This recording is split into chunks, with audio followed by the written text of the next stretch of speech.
The station was quiet in a way that made time feel slow. Lights hummed softly along the metal walls, and the artificial night cycle had dimmed the corridors to a calm blue. Elias Rowe sat alone in his assigned quarters, boots off, uniform jacket folded with care. He was a human logistics officer, not a hero, not a commander, just someone who made sure supplies arrived where they were needed. On this station, that mostly meant waiting. He had been reading an old paper book, one he brought from Earth because screens made him restless. Outside his small window, the stars were sharp and cold. Different species passed through the station every month, but tonight there were no scheduled arrivals. Elias expected nothing more exciting than sleep. The door chimed once. He frowned. No one visited without notice. He stood, walked to the door, and before he could answer, the lock disengaged. The door slid open. She stepped inside as if she belonged there. She was taller than Elias, her posture straight, her movements confident. Her skin had a pale silver tone that caught the light, and faint lines glowed along her arms and neck, pulsing slowly like a heartbeat. She wore a dark robe tied at the shoulder, the fabric heavy and formal. Her eyes, large, dark, and steady, locked onto him without hesitation. Elias froze. "Can I help you?" he asked, careful to keep his voice calm. She did not answer right away. Instead, she reached up and released the clasp of her robe. The garment slid down and pooled at her feet. Elias turned his head immediately, heart pounding. "Hey, stop. You shouldn't, this isn't," she stepped forward. Before he could process what was happening, she crossed the room and sat on the edge of his bed. Then, with a smooth motion, she lay back, folding her hands over her chest, eyes still fixed on him. Silence filled the room. Elias stared at the wall, his face burning. "This is a mistake," he said quickly. "You've got the wrong room or the wrong idea, or you are the human," she said at last. Her voice was calm, low, and certain. He turned slowly. She had not moved. There was no smile, no invitation in her expression, only resolve and something beneath it that looked like fear carefully controlled. "I am human," he said, "and you are trespassing." She inclined her head. "Yes." That answer stopped him. Elias took a breath. "Why are you here?" She sat up, movements precise. "Because my life depends on it." He finally looked at her fully, and what he saw made him pause. Despite her bold actions, her hands were clenched tightly together. The glow along her skin flickered uneven. She was not relaxed. She was bracing herself. "My name is Salith of the Kepri line," she said. "I am a bonded envoy of my people." Elias swallowed. The Kepri were not a minor species. They were known across the region as disciplined, proud, and private. They did not act without reason. "You can put the robe back on," he said gently. "We can talk like normal beings." She hesitated, then shook her head. "I cannot." "Why?" "Because I have already begun." "Begun what?" "The right of shelter." Elias exhaled slowly. "Okay. I don't know what that is, but you walked into a human officer's room without permission, undressed, and climbed onto his bed. On my world, that means something very different." She studied him closely. "That is why I chose a human." That made his unease deepen. "You chose me." "Yes." "Why?" She stood now, towering over him again, and for the first time her voice softened. "Because humans are known to stop when they are confused." That was not a compliment he had ever expected. "The right of shelter," she continued, "is performed when a Kepri body begins to fail. Our kind is strong in battle, resilient in structure, but fragile in one way. When our internal balance collapses, we have little time." Elias gestured to the bed. "And this fixes that." "Not the bed," she said. "The presence." She stepped closer, though still kept a respectful distance. "Our ancient records speak of species whose biology adapts instead of resists. Humans are one of them. Your heat, your breath, your emotional patterns, they stabilize systems that should not be able to stabilize." Elias stared. "You're saying you came here because being near a human helps you live?" "Yes." "And no one explained this to us?" he asked. "The council would never allow it," she said. "They would call it dependence, weakness." So you broke into my room. Yes, he rubbed his face. Salith, I need you to understand something. Humans don't solve problems by taking advantage of someone lying in their bed. Especially not when that someone is scared. Her eyes widened slightly. You believe I am afraid. I know you are, he replied. The glow along her skin steadied just a little. That is unexpected, she said. Elias walked to the environmental controls and increased the room's temperature by a few degrees. Then he handed her the robe, carefully holding it out without looking at her body. Put this back on, he said. You're safe here, but we do this the right way. She took the robe slowly. When she wrapped it around herself, the light patterns on her skin brightened, smoothing into a steady rhythm. She looked at him, something like wonder in her expression. It has already begun to work. Elias frowned. What has?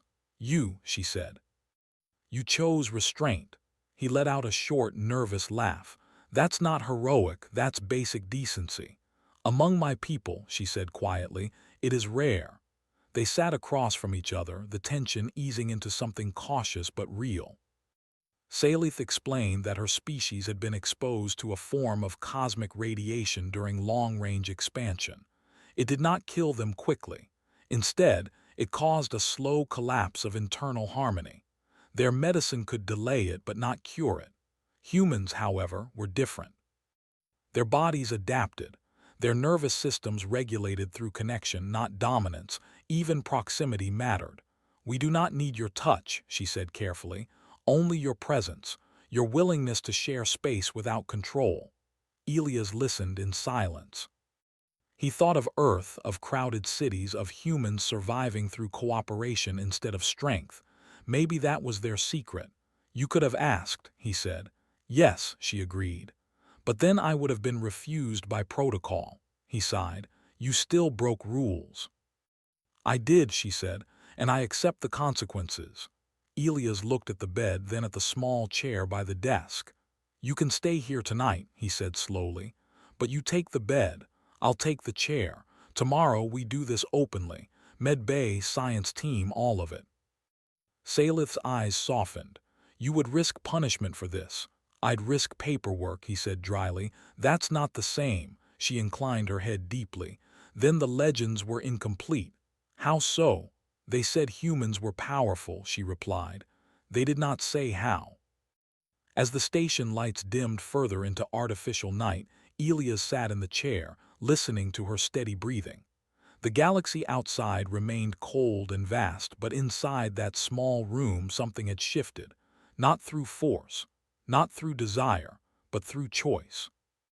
And that, Elias realized, might be the most dangerous human trait of all. Morning on the station arrived without sunlight.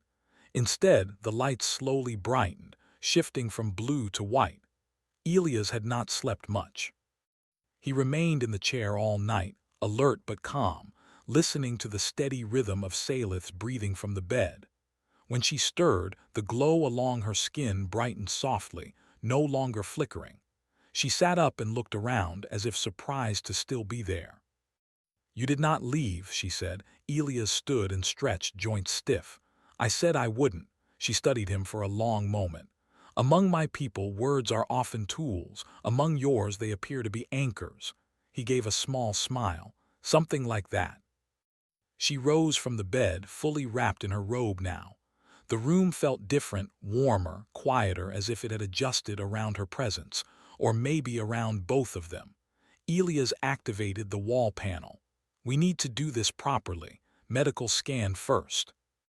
Then I report what happened before someone else does. You will not be punished, she asked. I might, he replied honestly, but that's later. They walked through the corridor together. A few station staff glanced at them, curious but not alarmed. Humans and Khepri rarely walked side by side unless on official business. In the medical bay, Dr. Hannah Iqbal looked up from her console and froze. Elias, she said slowly, why is there a Khepri envoy in my ward at dawn? Long story, he replied. Short version, she needs help and it involves humans. Salith stepped forward. I submit myself to examination. Hannah raised an eyebrow but gestured toward the scanning platform. Very well. As the scan began, data streamed across the monitors. At first, Hana's expression was neutral, then her eyes widened. "This can't be right," she muttered. Elias leaned closer. "What?" "Her cellular systems are stabilizing," Hana said, "but not through medication, through proximity." Salith stood still. "It is happening again," she said calmly. Hana turned to Elias. "How long were you near her?" "All night," he answered. The doctor stared at him. "Your presence altered her internal regulation. Heart rhythm, neural balance, immune response, everything smoothed out." Elias felt a strange mix of awe and discomfort. "I didn't do anything." "That may be the point," Hana replied. "The findings could not be hidden for long. By midday, the station commander was informed. By evening, representatives from 3 species demanded answers. A council chamber was assembled quickly. Elias stood at the center, Salith beside him. Screens displayed observers from across the sector. "You violated containment protocol," said a tall reptilian delegate. "She violated personal quarters," another added. Salith stepped forward before Elias could speak. "I did so knowingly." Murmurs filled the chamber. "I initiated the right of shelter," she continued, "because my life was failing and because your laws would not allow me to ask." A human counselor leaned forward. "And the human officer? He did not touch me," Salith said clearly. "He did not command me, he did not claim me, he simply stayed." The room grew quiet. Medical data appeared on the central display. Graphs showed the change before and after human proximity. "This challenges interstellar medical doctrine," one scientist said. "It challenges power structures," another corrected. Elias felt every eye on him. He cleared his throat. "If helping someone survive is a problem, then maybe the system needs adjusting." Some delegates bristled. Others looked thoughtful. "What if humans exploit this?" demanded a voice from the shadows. "What if dependence becomes control?" Elias met the camera. "Then you hold us accountable, but don't punish restraint because you fear misuse." Salith turned to the assembly. "My people feared weakness. We called this right shameful, but I stand here alive, not because I surrendered, but because I was respected." Silence followed. Then slowly the council adjourned without judgment. That night Elias returned to his quarters. Salith was allowed to remain nearby under observation. They sat across from each other, sharing quiet conversation. "You have changed things," she said. "So have you," he replied. Outside, the station drifted on, unaware that something small, but profound, had begun. The station did not return to normal after the council session. Instead, it became busier than it had ever been. Ships arrived without warning. Scientists, observers, and diplomats filled the corridors. What had started as a quiet incident in one small room had now turned into a question that the entire sector could not ignore. Elias felt it immediately. Every time he stepped out of his quarters, eyes followed him. Some were curious, some were wary, a few carried open suspicion. He was no longer just a logistics officer, he was a variable. Salith noticed it too.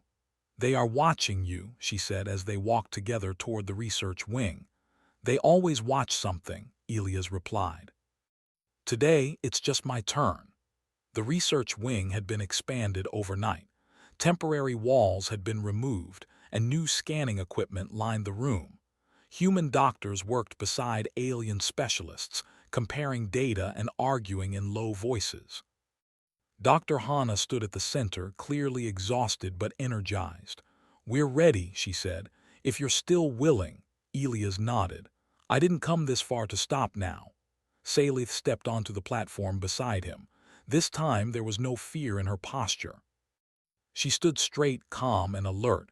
The experiment was simple. Elias would remain nearby, then gradually move away.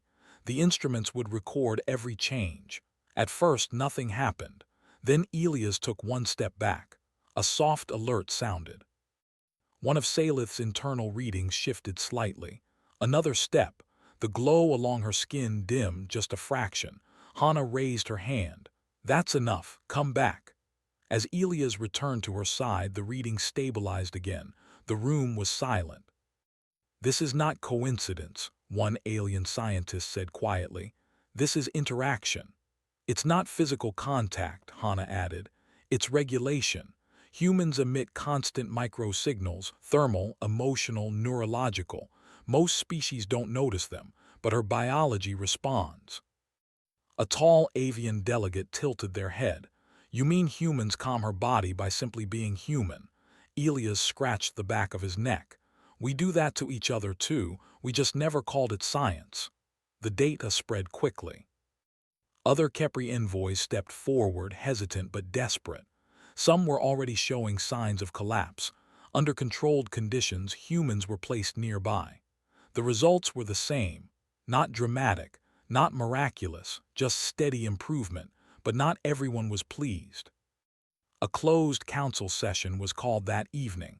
Elias was not invited. Salith was.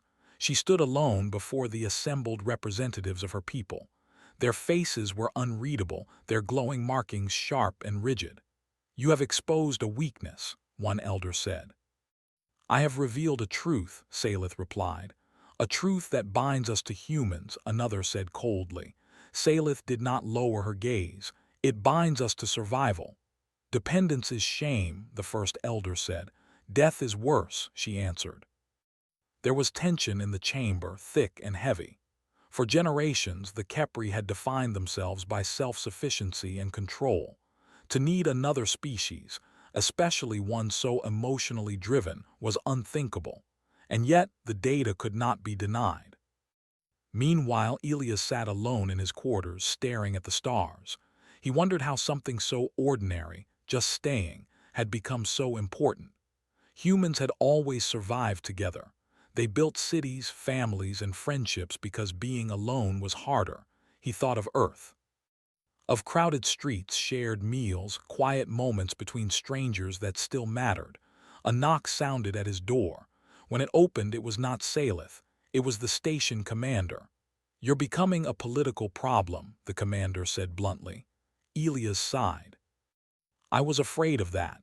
There are factions that want to restrict human movement, others want exclusive treaties, some fear you." "And you?" Elias asked. The commander studied him. "I fear what happens if we pretend this doesn't exist." Later that night, Salith returned. Her movements were slower, the glow on her skin was dimmer than before. "They are divided," she said softly. "Some wish to end the trials." Elias stood immediately. "Sit down." As she did, the familiar steadiness returned to her posture. She released a slow breath. "They believe humans may one day use this power," she continued, "that you will demand loyalty." Elias shook his head. "That's not how it works." "No," she agreed, "but fear does not listen to logic." They sat in silence for a while. "Why do you stay?" she asked him suddenly. He thought about it. "Because leaving would hurt someone, and because staying costs me very little." Her eyes softened. "Among my people, cost defines value. Among yours, value defines cost." The next day, something unexpected happened. A Kepri child arrived on the station. She was small, her glow faint and unstable. Her guardian carried her with visible strain. The child's condition was worse than Salith's had ever been. No one needed to ask what was required. Elias knelt beside the child, keeping his movements slow and non-threatening. He spoke softly, not in words she understood, but in tone. Minutes passed. Then the child's glow steadied. The guardian fell to one knee, overwhelmed. That image spread across the sector faster than any data chart ever could. Not a human commanding, not a human conquering. A human kneeling, simply present. By nightfall, the council reconvened. This time, the question was no longer whether humans were dangerous. It was whether the galaxy could afford to push them away. Elias stood beside Salith as the final discussion unfolded. He did not speak unless asked. He did not demand anything. And that, more than anything, unsettled them. Because power that does not ask to be used is the hardest kind to control. As the station drifted through the stars, one truth became impossible to deny. Humans had not brought weapons into the galaxy. They had brought each other, and the galaxy was changing because of it. the station never returned to the quiet it once had. By morning, corridors buzzed with movement, scientists rushing between labs, diplomats conferring in small groups, and Kepri observers monitoring every human interaction. The incident with Salith had become the subject of ongoing debate, discussion, and discreet observation. Elias, who had only wanted a routine posting, now felt the weight of attention like a gravity field pulling at him from all directions. He moved through the corridors with careful steps, keeping his expression neutral. Whispers followed him, sometimes admiring, sometimes wary, always questioning. But no one dared approach him directly without protocol. That was a relief, but the tension was palpable. He had become a symbol, whether he wanted to or not. Salith caught up with him at the docking bay. She looked different in the morning light, her silver skin softly glowing, robes neatly arranged. Her expression was unreadable calm, but Elias could sense the undercurrent of anxiety she was hiding. "They are talking about removing you from the station," she said quietly. Elias frowned. "You mean the humans, the council, or the Kepri? All of them." He stopped walking and faced her. "Do you really think they can remove me just because I stayed in my quarters?" "They can try," she said, "but the incident, your choice, is making some think twice. You could have controlled me, but you didn't. That is something they cannot fully ignore." He sighed. "I didn't control you because it wasn't the right thing. Simple as that." Her eyes softened. "For a human, that is almost heroic." He gave a dry laugh. "Almost, maybe." The next hours were a whirlwind. Scientists requested more controlled studies. Alien envoys arrived to witness the human stabilizing effect firsthand. Salith acted as translator, her calm presence helping the more anxious participants stay composed. Each trial confirmed the pattern. Human proximity worked in subtle, consistent ways. Heart rates regulated. Neural oscillations stabilized. Cellular systems maintained balance. But as the data became undeniable, resistance grew. Some Kepri factions saw this as dangerous dependence. A few human diplomats worried about ethical boundaries, concerned that humans might be seen as tools rather than equals. Elias found himself standing in the middle of every debate, often silent, often calm, his presence enough to remind observers that this was not a weapon, it was a choice. He did not speak to dominate. He did not act to impress. He simply was there. And that quiet restraint unsettled many more than they admitted. Later, in the research wing, Salith approached him. Her glow was softer than usual, a subtle tremor moving along her skin. She had just returned from another demonstration, where a young Kepri envoy had been stabilized simply by standing near a human volunteer.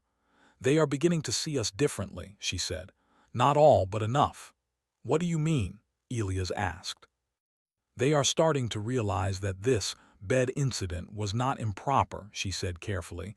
"It was not a breach, it was a choice, and it is teaching them something unexpected. Strength is not always force." Elias studied her face. "You make it sound philosophical." She smiled faintly. "Among humans, philosophy is often quiet action." That night, the station commander called Elias into the conference room. He expected reprimand or discussion of limits. Instead, the commander leaned back in his chair, studying him. "They are asking for humans," the commander said simply. "What do you mean?" Elias asked. "Not as soldiers, not as enforcers. They want humans nearby, as stabilizers, mediators, partners." Elias blinked. "You're saying humans are in demand?" "Yes," the commander said. "Because you showed them something they had forgotten. Trust can be stronger than control. Presence can be stronger than command." He shook his head. "I'm just a logistics officer. I didn't do anything special." "You did," the commander said firmly. "You did not touch. You did not manipulate. You did not exploit. You chose to be human, and that is rare here." Meanwhile, the Kepri elders continued their debate. Some argued for strict observation, wanting to regulate human interaction. Others, influenced by Salith's testimony and the data, argued for full cooperation. seeing that survival sometimes required humility. The turning point came during a public demonstration. A Khepri youth known to be unstable due to cellular collapse was brought to the research wing. Scientists carefully measured vitals.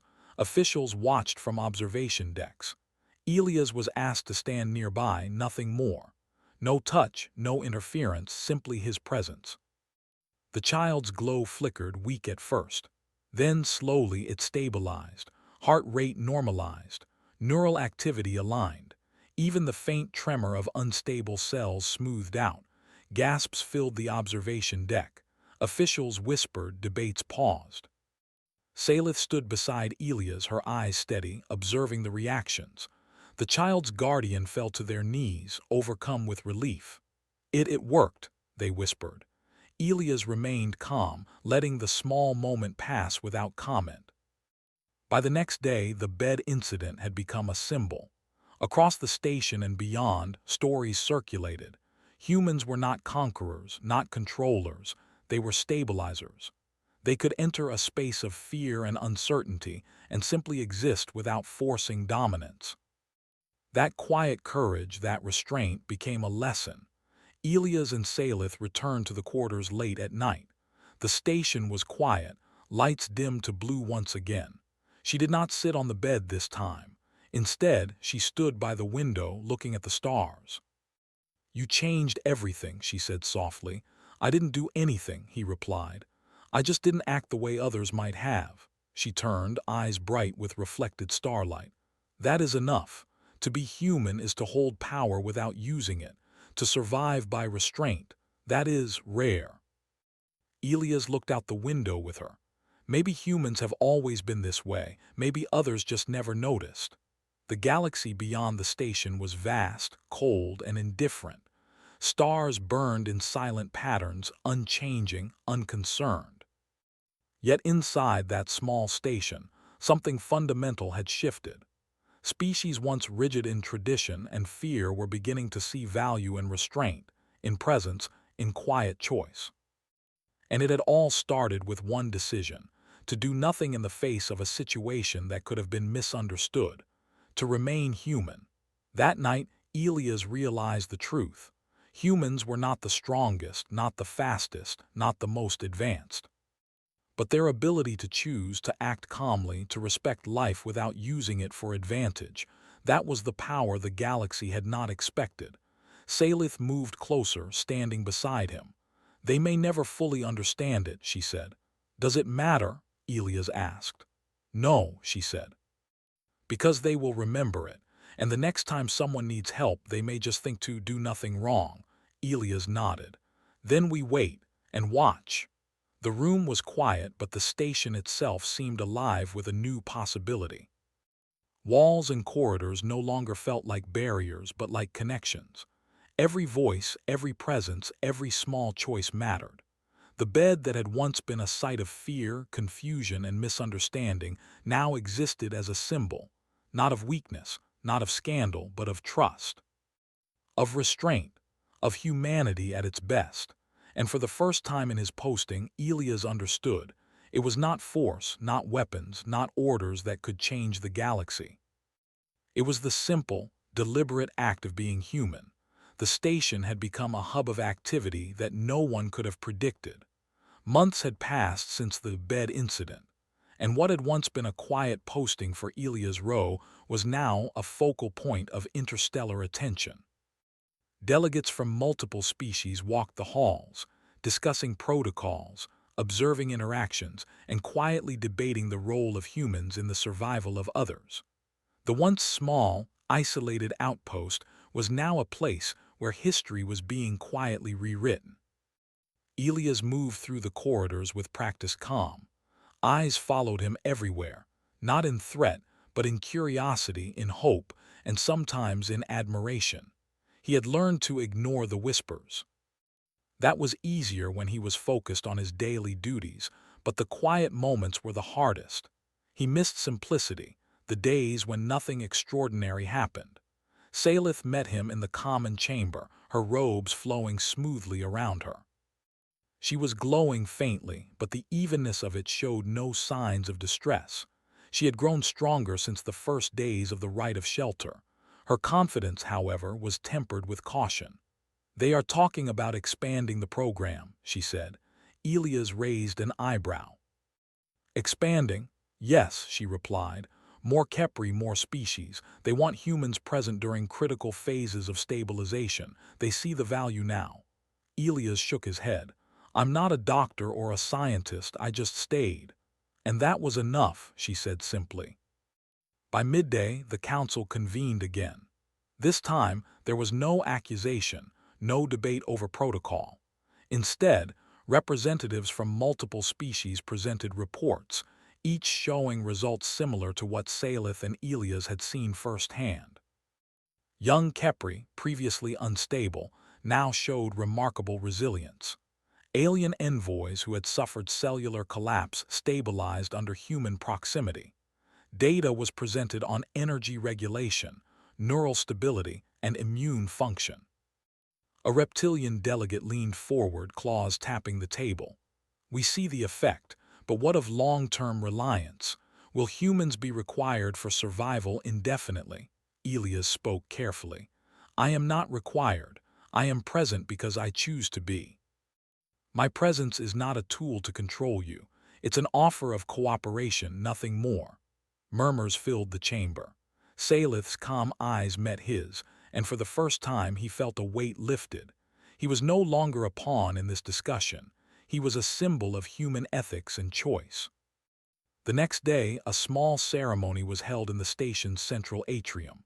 Children of the Kepri line, some who had been weak and failing, now walked steadily, accompanied by human volunteers. Scientists and elders observed closely. The effect was undeniable. Humans were stabilizers, but not because of dominance or manipulation. It was because humans respected life, even when they held power to exploit it. Salith watched from the platform, standing beside Elias. Her voice, when she spoke, carried across the atrium. "This is not magic. This is choice. Humans have the ability to act without coercion. That is why their presence heals, why their restraint strengthens. We are alive today because one human chose not to dominate, not to manipulate, but simply to be human." Applause followed, not loud, not theatrical, but quiet and meaningful. The elders of the Kepri line nodded slowly. Some faces were still cautious, still hesitant, but acknowledgement was there. Acceptance, though not complete, had begun. Elias felt a soft tap on his shoulder. He turned to see a young Kepri envoy, her glow steady, her expression shy but curious. "Will you stay with us?" she asked. He smiled gently. "I will stay as long as I am needed," he said. "But not because I must, I stay because it is right." The days that followed were steady, filled with small but significant acts. Human volunteers were placed near others who struggled. They did not intervene directly unless necessary. They spoke softly, moved carefully, and shared presence without expectation. And each day the effect repeated, stability returned, lives improved. Hope spread quietly but undeniably. Salith often stood beside Elias during these interactions. She had become a bridge between species, not a mediator in the formal sense, but a living example of cooperation. Her respect for him and his for her never faltered. They did not need to speak constantly. Their trust and understanding were evident in small gestures, a shared glance, a nod, a quiet presence in the same space. One evening, Elias returned to his quarters to find a small group waiting. Kepri, human, and other species stood together, representatives of the lives that had been changed. They bowed respectfully as he entered. "You have done more than stay," Salith said softly, stepping forward. "You have taught. You have shown what it means to act without fear, without control, without expectation. The galaxy will not forget it." Elias shook his head. "I only stayed, I didn't teach anything." "You taught," she said firmly, "through action, through example. That is how humans influence the universe." The room remained silent for a long moment, then a murmur of agreement spread. Delegates exchanged nods. Some offered thanks, simple and heartfelt. Others merely observed, eyes thoughtful, recording the lessons silently. Months passed. The small station had become a hub of interstellar cooperation. Children who had been weak thrived. Envoys who had been failing recovered. Scientists from across species studied the effects of human presence, publishing papers and sharing knowledge. The galaxy was beginning to see humans not as conquerors, not as manipulators, but as stabilizers, partners, and ethical participants in life itself. Elias sat by the window one night, staring at the stars. Salith stood beside him, her glow soft and steady. The station hummed quietly and the weight of history pressed gently around them. "You know," she said, "some among my people still do not fully understand humans, but they are beginning to see the truth." "What truth?" he asked. "That strength is not always power. Survival is not always force, and presence, simple, deliberate presence, can be more important than action." He nodded.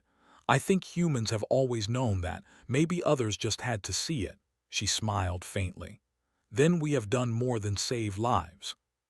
We have taught the galaxy a lesson it did not know it needed." Elias exhaled slowly. "It all started in one room, one choice, one night." She looked at him, eyes bright. "Yes, and because of that choice, countless lives are better, countless futures safer." Outside, the stars continued to shine, indifferent but beautiful. Inside, a quiet revolution had begun. It was not fought with weapons. It was not commanded with authority. It was carried out with simple human ethics, quiet presence, and the power of choice. Elias and Salith remained side by side, watching the lights of the station reflect on the metal walls. The galaxy was vast, unpredictable, and often cruel, but small acts, small choices, had the power to change its course. And in that moment, Elias understood the truth of his existence in that station. Humans were not the fastest, not the strongest, not the most advanced. But they had a gift that no technology, no weapon, no diplomacy could match: the ability to act rightly, even when no one else expected it. That gift had begun in one room on one night, with one human choosing restraint over action, presence over dominance, and understanding over fear. And now, the galaxy would never be the same. Humans had arrived, not to conquer, not to rule, but to simply be human. And that, more than any power or weapon, was enough.